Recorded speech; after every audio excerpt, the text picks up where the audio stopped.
Welcome to Podcast Rat. Oke, kembali lagi bersama aku Ray. Dan kali ini aku nggak sendiri, aku ditemani oleh rekanku yang istimewa ini.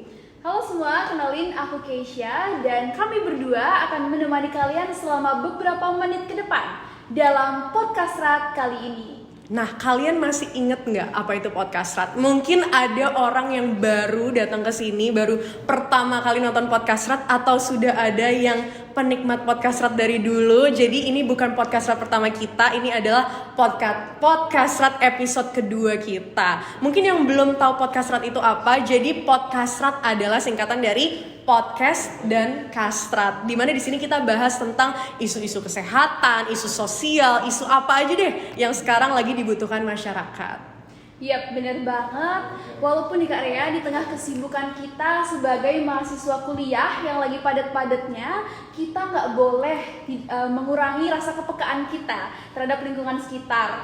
Dan let's be aware sama apa yang ada di sekitar kita. Tapi tentunya kita bakal ngobrol dengan enjoy dan santai banget ya Kak Rea. Karena kalau kayak formal-formal bosen kan. Iya, kayaknya aku udah pernah bilang itu di episode pertama deh. Aku bilang lagi sekarang. Tapi kalau kalian nonton episode pertama kemarin, kami membahas terkait dengan isu sampah saat itu, dan kami mengundang 3 ketua BEM FK yang ada di Bali. Keren banget nggak sih? Iya, bener, keren banget. Tentunya sekarang ini kita pasti nggak boleh kalah seru dari yang sebelumnya, nggak sih, ya kan? Jadi hari ini kita pasti akan mengundang narasumber yang keren juga, nggak kalah kerennya. Betul. Apa sih kira-kira yang bakal kita bahas hari ini? Kita bahas tentang pesta yang lagi dekat nggak sih Kak Rin? Waduh, pesta? Pesta apa itu Ki? Pesta apa ya kira-kira? Teman-teman ada yang tahu nggak pesta yang lagi ramai dibicarakan di masyarakat dan hangat sekali? Tidak lain dan tidak bukan adalah pesta demokrasi. Waduh, atau pesta rakyat ya? Iya, bener banget. Dimana kayaknya ini pesta terbesar di mana seluruh rakyat di Indonesia berbondong-bondong berpesta di tanggal 27 November nanti. Keren banget sih. Namanya apa Kak Rin pestanya? Namanya adalah Pilkada 2024. Tapi Kastraters udah punya pilihan nggak nih? Jangan-jangan ya Kastraters lagi nonton tapi sebenarnya nggak tahu mau pilih siapa gitu ya. Aduh, jangan sampai deh. Tapi tenang aja Kastraters, karena mumpung kita hadir di sini sekarang, Kastraters sudah tepat sekali untuk nonton podcast kali ini, karena kita bakal bahas gimana sih generasi muda, generasi kita ini penting sekali untuk memilih dalam Pilkada 2024. Yap, benar banget. Jangan sampai kalian tidak tahu nih siapa pilihan kalian, atau bahkan sekarang masih bingung siapa aja calon-calon pemimpin kalian sebenarnya. Oke, kita balik lagi ke narasumber. Kita mau ngundang orang dong. Gak mungkin kita berdua yang ngomong. Betul. Kayaknya kalau aku kayak kurang kompeten gitu. Pasti aku bakal geter-geter ngomongin politik kayaknya di sini gitu. Nah, jadi hari ini kita akan mengundang narasumber, mungkin teman-teman sudah pada tahu, adalah Ketua BEM FK Undiksa periode 2022-2023, dan juga beliau merupakan seorang penikmat politik. Ada yang bisa tebak siapa? Bisa tebak Ki? Dari tampangnya sepertinya pernah terlihat ya di IG BEM FK. Oke. Kalau gitu kita langsung undang aja gak sih? Iya, langsung aja. Biar gak lama-lama lagi, kita undang narasumber istimewa kita, Kak Dwi Cakra. Boleh Kak, silahkan. Halo, selamat malam Kak Halo, Cakra. selamat malam. Ya, sebelumnya perkenalkan, nama aku Keisha, dan di sini ada Kak Ray juga, di mana nanti kami akan memandu jalannya podcast ini bersama Kakak selama beberapa menit ke depan. Oke, jadi Kak Dwi Cakra ini legend banget ya guys kan. Mungkin kalau kalian suka ikutin IG BEM FK gitu ya, itu Kak Dwi Cakra rame, pasti Betul. sering ada di situ tuh. Betul. Karena Kak Dwi Cakra merupakan Ketua BEM FK periode 2022-2023, benar ya Kak ya? Oke, selain itu juga Kak Dwi Cakra merupakan seorang penikmat politik, benar nggak Kak? Penikmat politik jalur yang agak lainnya. Oke, mungkin kalau gitu lebih baik dari Kak Dwi Cakra boleh deh memperkenalkan diri lagi. Oke, sebelumnya terima kasih banyak sudah diundang ke acara Podcast Rat, dimana dari dulu ini pengen sekali direalisasikan tapi agak sulit.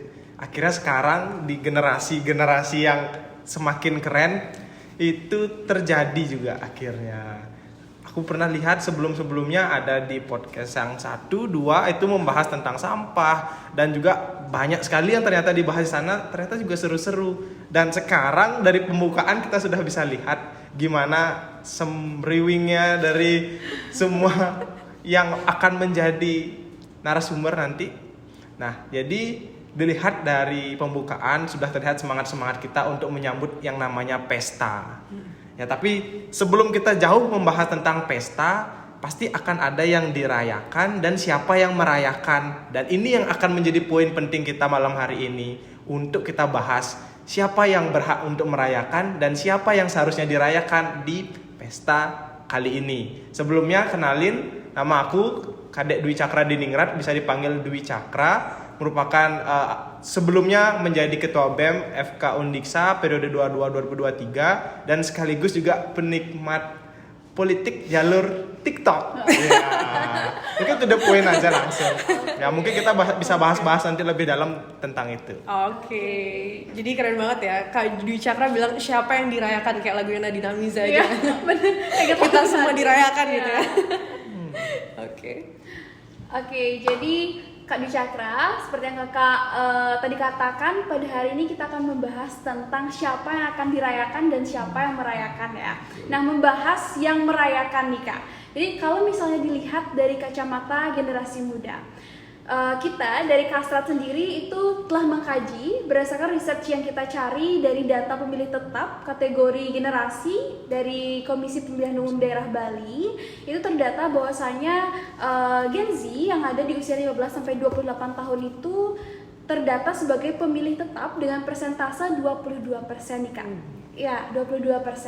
Dan kira-kira menurut kakak, apabila di sekitar kita, terutama di rekan-rekan generasi muda itu masih banyak yang punya pemikiran bahwasanya demokrasi ini nggak terlalu penting dan ya tidak akan berdampak untuk kita. Dan semakin berkurang persentase dari 22% ini. Nah, menurut kakak bagaimana tanggapan kakak? Mengapa hal ini bisa terjadi gitu? Apa yang mendasari?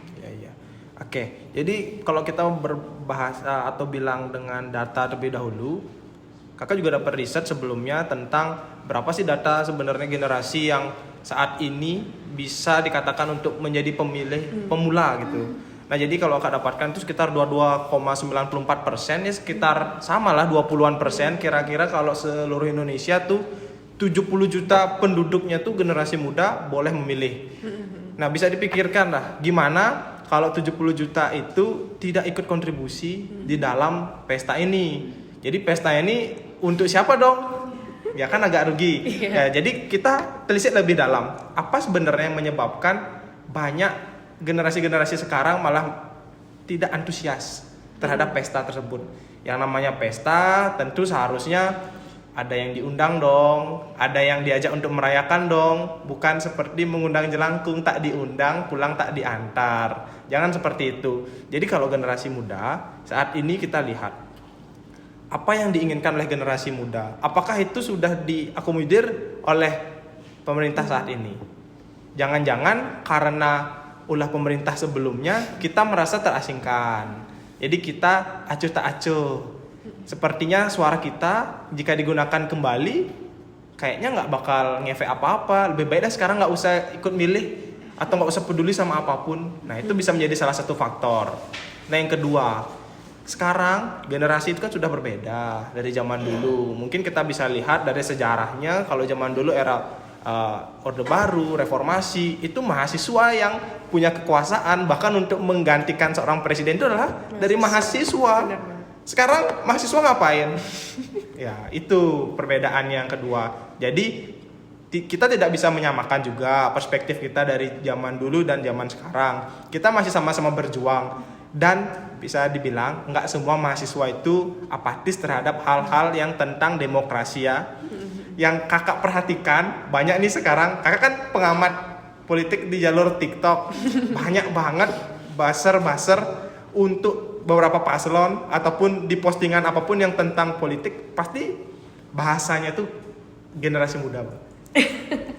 Kalian bakal tahu karena akan ada beberapa paslon yang menggunakan kampanye seperti membuat meme atau lucu-lucuan, karena itulah caranya dia untuk mencapai dari antusias di generasi muda.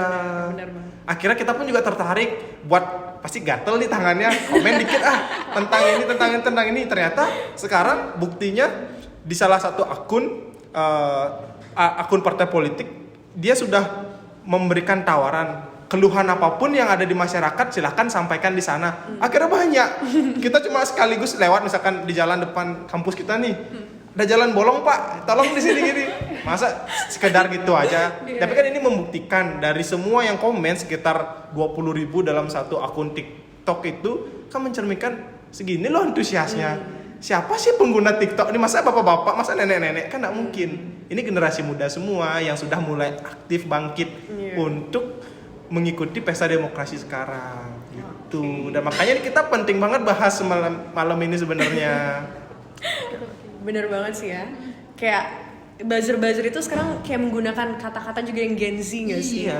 Yang Gen Z, biar Gen Z bukan Gen Z aja, generasi beda lah kita bilang ya. Biar generasi muda itu lebih tertarik gitu. Tapi yang sering Ray dengar itu statement bahwa untuk apa sih memilih jugaan, hidup kita gini-gini aja gitu. Banyak banget Ray dengar teman-teman atau siapapun itu bilang, ya udahlah cuman satu suara aja, nggak ngaruh nggak sih, ya nggak sih? Teman-teman pernah nggak ada yang mikir kayak gitu? Pasti semua Pasti ada yang mikir kayak gitu. Nah, tanggapan kakak terkait itu gimana? Memang bener ya, kita itu punya pengaruh sebesar itu, dan kenapa sih orang-orang bisa berpikir bahwa suara kita atau mungkin kita memilih itu nggak akan berpengaruh kayak gitu kak? Ya, jadi mungkin spekulasi tersebut muncul dari awal mulanya adalah sebuah seperti bahasanya ngambul ya. Jadi kalau kita mahasiswa labil, belum punya ketetapan diri, pasti kita sedikit-sedikit mudah marah, mudah kesal, nggak mau tahu, pokoknya harus iya, nggak boleh tidak. Itu ciri-ciri generasi kita sekali. Dan yang membuat bahasa-bahasa seperti sekarang, jangan dah, kita juga nggak ngaruh apa gitu. Itu sering terdengar. Tahu karena apa sebenarnya? Itu cuma satu, karena ia merasa bahwa pandangannya terhadap politik itu akan tidak mengubah apapun. Karena yang dia lihat, kalau generasi muda atau kita aja pengen ngeliat yang perubahannya signifikan. Sekarang kita berbuat supaya besok langsung berubah. Tapi masalahnya kita ngomongin negara cuy, nggak bisa. Jadi kalau kita ngomongin sebuah perubahan suatu negara, itu ada namanya konsep yang berjalan akan spontan lama gitu. Ya, kalau kita misalkan ngomongin nih, karena kita anak FK banget ya. Jadi kita anak FK pasti ngomongin tentang penyakit, ada akut dan kronik. Jadi kalau akutnya itu benar-benar tiba-tiba langsung muncul sebuah perubahan. Perubahan apa tuh? Misalkan tiba-tiba, misalkan kalian mintanya, Pak, di sini kita butuh dana nih buat gini, langsung dicairkan nih dana ceritanya. Ya udah, itu dana tiba-tiba. Mungkin beberapa kaum ada yang suka karena merasa dibantu. Tapi apakah untuk keterpanjangannya ini akan lama nggak bertahan yang diberikan bantuannya apa tidak? Sesuai nggak sama tujuan dari bantuannya? Nah, sekarang kita bisa bahasa lagi satu yang kronik. Nah, yang kronik ini kan pelan-pelan akhirnya terbentuklah suatu yang crash plug. Nah, itu yang sebenarnya kita harapkan. Nah, cuman balik lagi, mungkin generasi muda itu terlalu labil ya. Mereka ingin menyimpulkan terlalu cepat. Jadi itulah statement yang muncul. Tapi menurut kakak nggak apa-apa. Jadi semua punya karakter ya. Kita ada dua tipe. Ada yang tipe penerima, ada tipe yang nggak bakal nerima mau gimana pun. Jadi yang paling penting adalah gimana program dari pemerintah nanti bisa nggak ngikutin dari apa kemauan dari kita.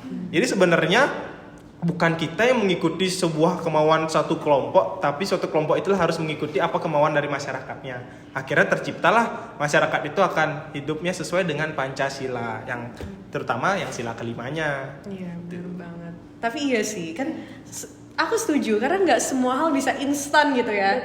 Nggak semua Indomie instan. Maksudnya bener gitu, karena kan kebanyakan mungkin kita kalau generasi muda sekarang yang aku lihat, aku juga gitu sih, kayak kalau nggak instan nggak mau gitu, kayak aku pengen sesuatu yang biar cepet, simple, praktis gitu kan. Kalau ada yang instan kenapa yang susah kan? Nah gitu kan, padahal ternyata kalau mau sesuatu yang jangka panjang gitu ya Kak, mau sesuatu yang kayak bangun sesuatu yang biar bagus ya harus pelan-pelan gitu kan Betul, Kak. itu yang kita lupakan. Nah, tadi kan kita sudah membahas nih Kak tentang bagaimana sih pandangan Kakak sebagai generasi muda yang melihat teman-teman di sekitar kita itu masih banyak yang apatis tentang dampak dari pilkada ini. Nah, kalau melihat dari kacamata dan perspektif generasi muda, menurut Kakak bagaimana sih kriteria dan cara memilih pemimpin yang tepat, terutama direkomendasikan untuk teman-teman kita juga yang menonton nanti, gimana cara Kakak menentukan pilihan bahwa pemimpin ini tepat nih untuk masa depan kita ke depannya kayak gitu. Oke. Ya, jadi untuk menentukan sebuah pemimpin ini layak atau tidak, sebenarnya semuanya pasti itu akan layak. Siapapun yang bersaing di sana mereka punya kelebihannya masing-masing. Nah, cuman sekarang masyarakatlah yang menjadi panelisnya atau jurinya. Siapa nih yang berhak diberikan mandat sebagai nahkoda nanti? Jadi kita ibaratkan misalkan kalau kita ngomongin sebuah organisasi aja dulu yang kecil-kecil dulu ya. Jadi organisasi itu ibarat sebuah kapal. Ini kapalnya mau dibawa kemana? Butuhlah sebuah nahkoda. Nahkoda ini akan mengendarai sebenarnya. Tapi nahkoda juga butuh banyak anggotanya atau anak buahnya itu buat membantu kelancarannya ini. Dan di samping itu kapal itu juga harus belayarnya di laut. Kalau di darat pasti nggak bisa. Nah, lautnya ini ibaratkan kita. Jadi sebagai masyarakatnya gimana, misalkan ombaknya terlalu besar, kita terlalu anarkis, pasti kapal itu akan oleng. Kalau misalkan ternyata lautnya surut, kita ada ayam aja nggak peduli apa-apa, karam kapalnya, nggak maju-maju negara itu. Nah, mirip seperti itu ibaratnya kita sekarang membahas. Nah, untuk sebuah nahkoda yang baik, itu tentu akan melewati banyak sekali persiapannya, tes. Akhirnya pun sekarang namanya pesta, kita sebenarnya sudah dilibatkan oleh pemerintah untuk bisa mengikuti dari berbagai programnya, untuk menyaksikan dari bagaimana mereka itu bisa berkampanye. Nah, salah satunya kan dibuatkan program debat. Debat itu adalah saling menyatukan aspirasi di antara kedua paslon, bukan saling perang sebenarnya. Cuman sekarang ini kan saling adu argumen apa yang sudah dikerjakan sama apa yang belum dikerjakan. Nanti yang sudah mengerjakan pasti bahasanya, saya sudah bisa buat ini, kalian belum bisa buat apa-apa. Terus untuk yang belum bisa berbuat apa-apa pasti menjadi cemoohnya, tidak mungkin kalian bisa mengerjakan itu. Cuma 2 aja kemungkinannya. Nah, itu yang menjadi agak kurang seret sebenarnya kalau aku ya menjadi generasi muda. Kenapa sih kok sekarang malah di debat-debat yang seharusnya menyatukan aspirasi buat kemajuan negara kita ke depannya kok malah menjadi branding atau menjatuhkan antara satu kelompok dan 2 kelompok, kan itu jelek. Mungkin itu juga bisa menjadi pemicu makanya kita aduh males deh, nggak usah lah ikut apa-apa, ternyata gini aja kualitas pemimpin kita kan sampai kayak gitu. Akhirnya beberapa meme muncul lah tuh di Twitter atau di TikTok untuk menjatuhkan semua gitu. Tapi mungkin buat teman-teman semua, jadi kita belajarlah menjadi negarawan yang cerdas gitu.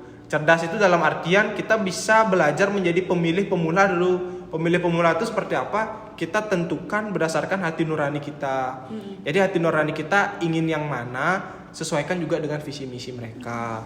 Jadi sebenarnya kita ingin memenangkan sebuah kelompok atau memenangkan sebuah negara gitu. Itu prinsip yang harus kalian pegang untuk menjadi negarawan yang cerdas. Bagi kita generasi milenial, generasi muda yang benar-benar akan melanjutkan nanti perjuangan ke depan. Saat ini memang setelah kalian datang ke tempat pencoblosan, apakah akan berubah kan belum.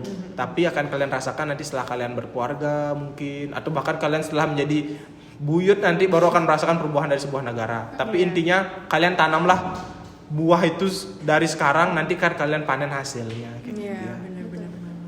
Oke, aku setuju banget sih kata kakaknya ya. Keren sih. Katanya debatnya jadi saling perang Kak ya. Bukan Iya. tentang memunculkan visi-visi yang memang dibutuhkan masyarakat. Itu yang hilang kan Iya. selama ini. Tapi aku setuju juga sama pernyataan Kak Dwi Cakra di mana kita memilih itu bukan untuk memenangkan kelompok, tapi untuk memenangkan negara gitu kan. Jadi kita milih jangan apa yang kita suka, gimana ya, maksudnya kayak bukan apa yang kita mau, tapi kita mikirin sebagai kita dalam bagian dari negara gitu kan. Wah, Keren banget sih Kak. Oke. Tadi kita udah bertanya nih, kenapa sih generasi muda itu mungkin sedikit gitu partisipasinya dalam pemilihan dalam pilkada. Nah kita perlu tahu nih Kak. Sekarang kita perlu para generasi muda yang sedang menonton ini perlu tahu sebenarnya apa sih dampak generasi muda? Maksudnya bisa sedampak apa sih generasi muda dalam pilkada 2024 ini? Sebombardir apa sih? Segong apa sih generasi muda ini? Jadi gitu. inilah yang menjadi poin utama di pembahasan kita sekarang ya. Jadi politik kedepannya ini sudah berbeda dengan politik yang sebelumnya, di mana politik sebelumnya itu semua serba yang namanya offline gitu. Kalau sekarang semua berbasis online. Kita perang politik pun bisa melalui sosial media. Terus menyampaikan aspirasi-aspirasi juga melalui media. Lalu dari semua apapun yang kita bisa berikan kepada masyarakat, misalkan kalau Kak sebagai paslon tuh pasti kita memberikan visi misinya juga menyebarkan melalui media. Dan sekarang siapa yang berada di media itu? Itulah kenapa generasi muda berperan di sana. Generasi muda kita berapa? Tadi dari data 20-an% itu sangat banyak jumlahnya. Dan dia yang menguasai dari seluruh media sosial yang ada di Indonesia. Bahkan misalkan kita minta nih salah satu warga atau warga negara Indonesia buat nyerang salah satu akun yang di luar negeri kan banyak banget langsung kena serangnya. Ya kayak gitu dah dia. Itu sangat ditakuti sebenarnya di Indonesia. Nah, selanjutnya apa lagi dampak-dampak dari generasi muda? Yang kedepannya generasi muda ini kan merupakan akan menjadi pemilih tetap selamanya dia, dan inilah awal mula ia untuk menyampaikan rasa cintanya dia terhadap negara. Kalau sekarang dia menyepelekan hak pilihnya, tidak menggunakan hak pilihnya, tentu akan berdampak pada dirinya sendiri. Memang sekarang tidak berdampak, tapi kedepannya bagaimana tidak tahu, karena biasanya kaum seperti ini mereka hanya penting pada dirinya sendiri aja. Makanya kita di sini kesempatannya di podcast ini kita sampaikan kepada semua generasi muda dimanapun berada, gunakanlah hak pilih kita. Kita sudah diberikan hak pilih, gunanya untuk apa? Ini hak kita, gunakanlah dengan baik untuk memperjuangkan hak-hak kita. Jangan seperti sebelum-sebelumnya kita minta hak-hak kita karena nggak dikasih. Sekarang sudah dikasih dengan gratis, kok nggak dipakai haknya kan gitu. Iya. Dan terus yang paling penting, dampaknya dari generasi muda terhadap pemerintahan apa? Kedepannya, tidak lama lagi, semua generasi muda ini akan berkecimpung langsung dalam dunia politik ini. Di pemerintahan juga akan banyak dari generasi-generasi muda. Kita sebentar lagi tamat kuliah juga akan langsung masuk ke pemerintahan, dan kita harus siap untuk menerima segalanya. Segalanya dari apa? Dari yang kita pilih nantinya. Mungkin itu yang harus dipegang. Keren banget sih. Jadi kita mempertanggungjawabkan pilihan kita Kak ya, berdasarkan suara yang kita berikan. Benar. Luar biasa. Nah Kak, tadi kan kita sudah membahas nih lebih ke generasi muda dan apa dampaknya untuk mereka. Sekarang melihat dari kacamata seorang Kak Dwi Cakra sebagai mantan ketua BEM dan juga generasi muda, kira-kira menurut kakak apa sih isu-isu yang sekiranya perlu lebih diperhatikan oleh pemerintah, terutamanya yang berdampak pada kita selaku pemilihnya, seperti itu? Ya. Oke. Ya, jadi kalau kita ngomongin tentang isu itu banyak sekali sebenarnya bisa dibahas ya. Tapi kita dari cakupan yang terkecil lah, dari dekat-dekat kita. Jadi kalau kita berada di lingkungan FK, kita kan medis ya bahasanya. Jadi kalau kita itu tentu ada isu kesehatan yang tetap perlu diangkat dari dulu sampai sekarang. Karena isu kesehatan nggak ada habis-habisnya ya. Banyak sekali permasalahan yang kita lihat juga. Bahkan kalian nanti buka sosial media juga akan ketemu kok.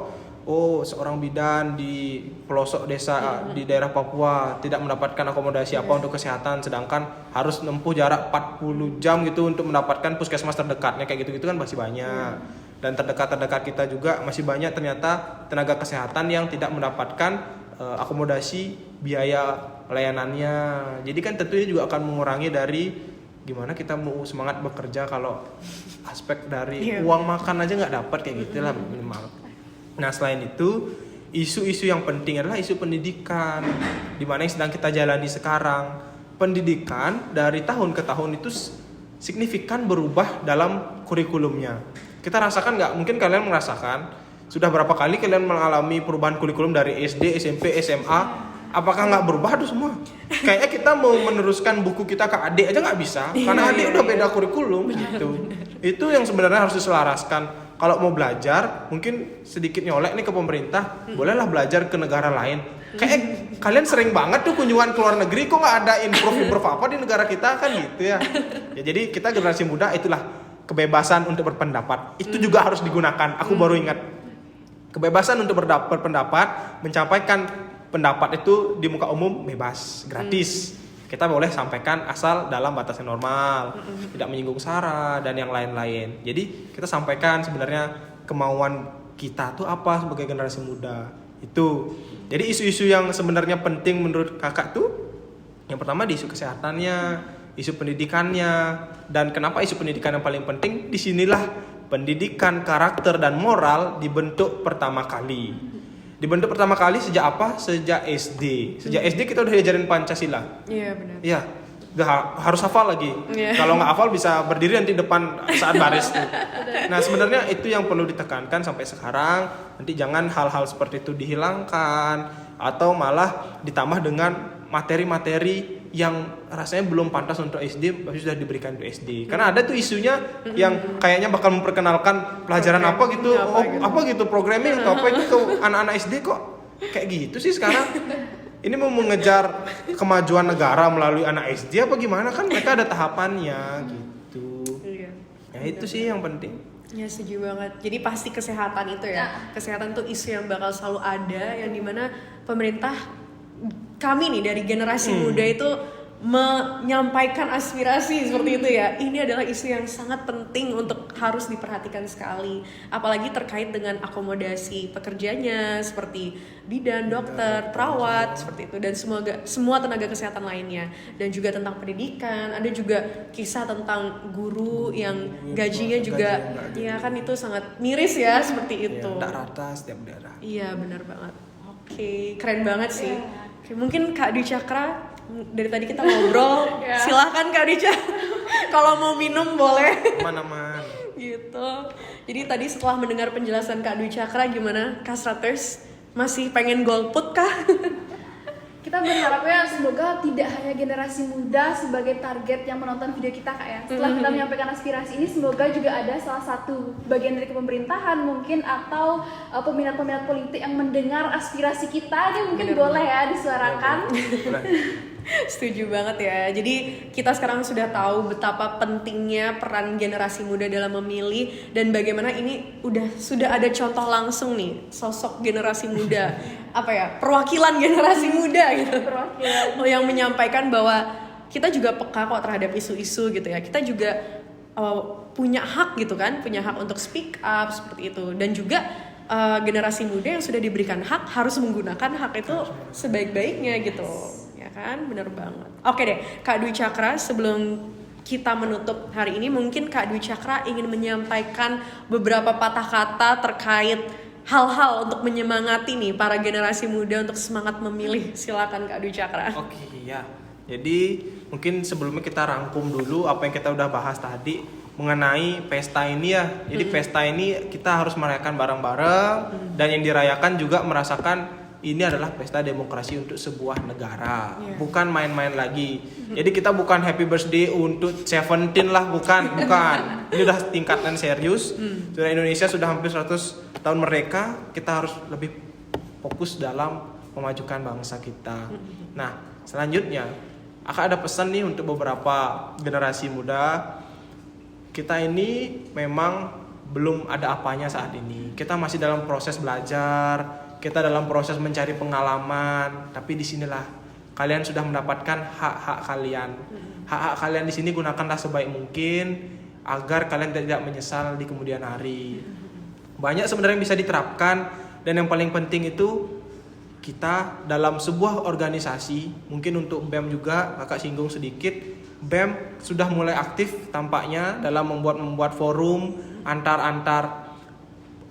universitas, baik itu mengomunikasikan tentang isu kesehatan ataupun isu politik. Kalau kemarin kan tentang sampah ya, ya itu juga sudah bagus. Itu tanda awal bahwa kalian itu kompak dan membicarakan sesuatu yang penting gitu.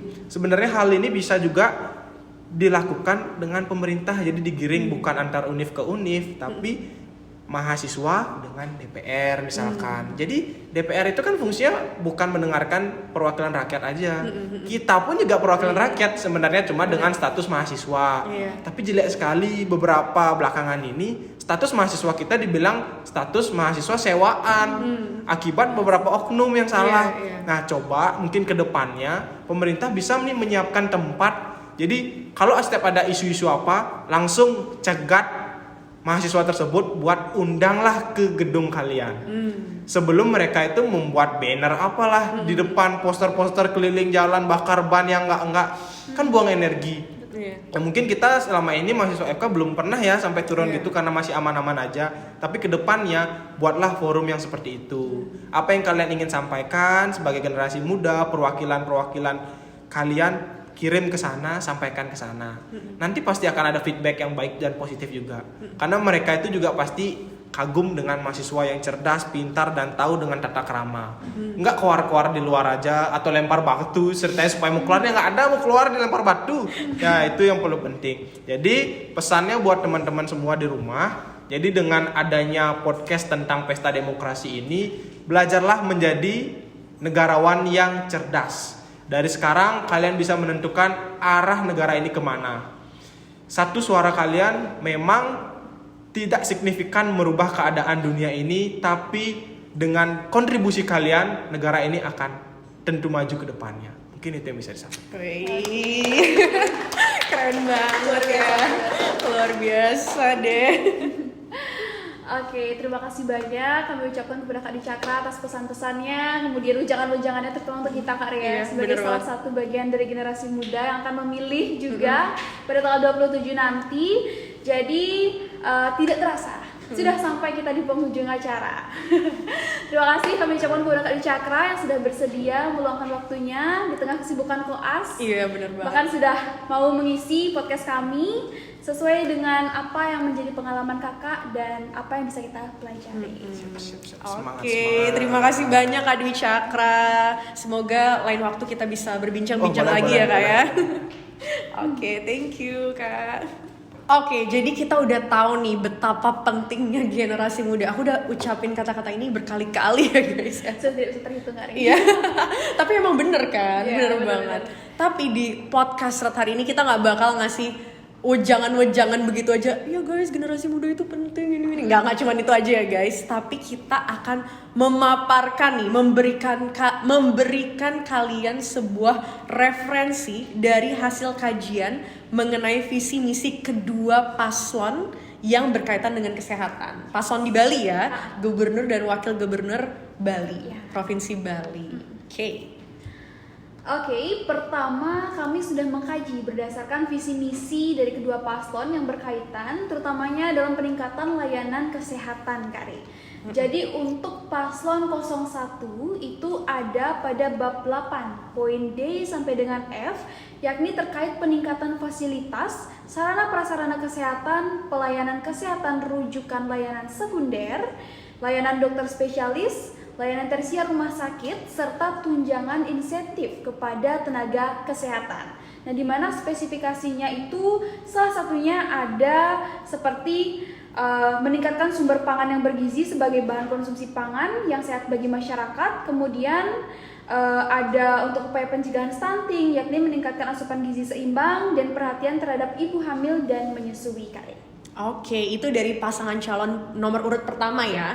Lalu dari pasangan calon nomor urut kedua itu ada di kebijakan bidang 2 terkait dengan kesehatan, pendidikan, jaminan sosial, dan ketenagakerjaan bidang kesehatan. Di mana itu juga dijelaskan tentang peningkatan layanan kesehatan itu ada di arah kebijakan poin 1 sampai 2. Oke, jadi kurang lebih arah kebijakan poin 1 dan 2 itu adalah meningkatkan akses, jangkauan, pemerataan, dan keadilan layanan kesehatan. Itu yang pertama. Lalu yang kedua, meningkatkan kualitas layanan kesehatan.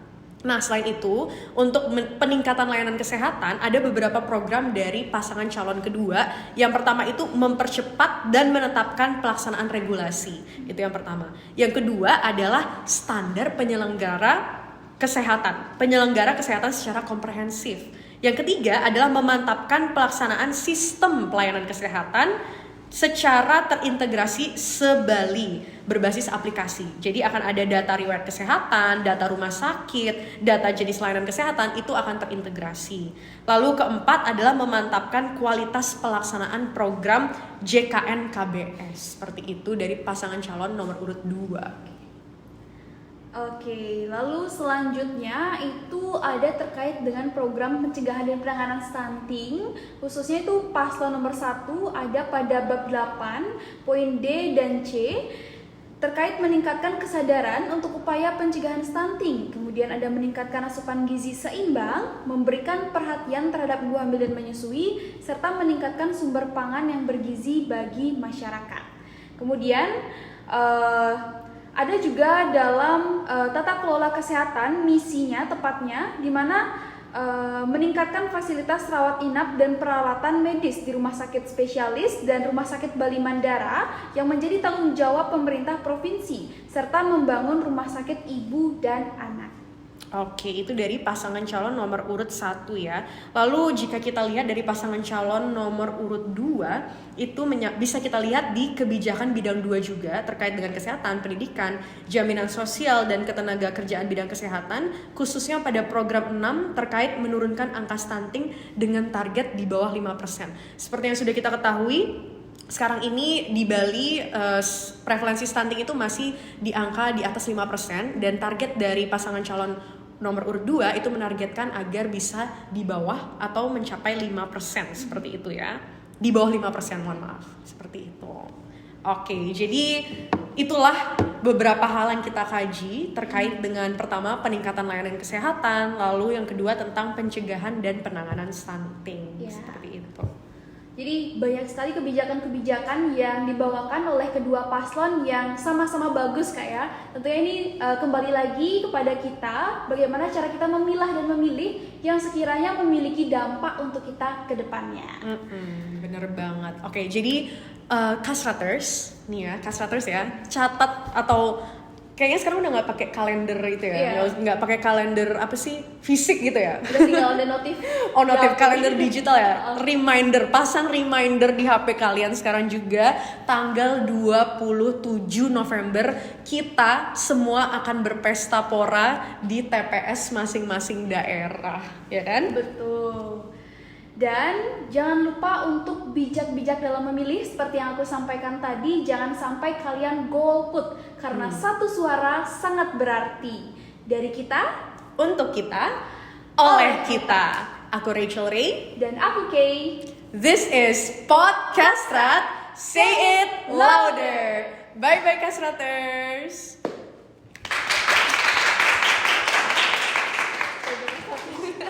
Gak apa-apa.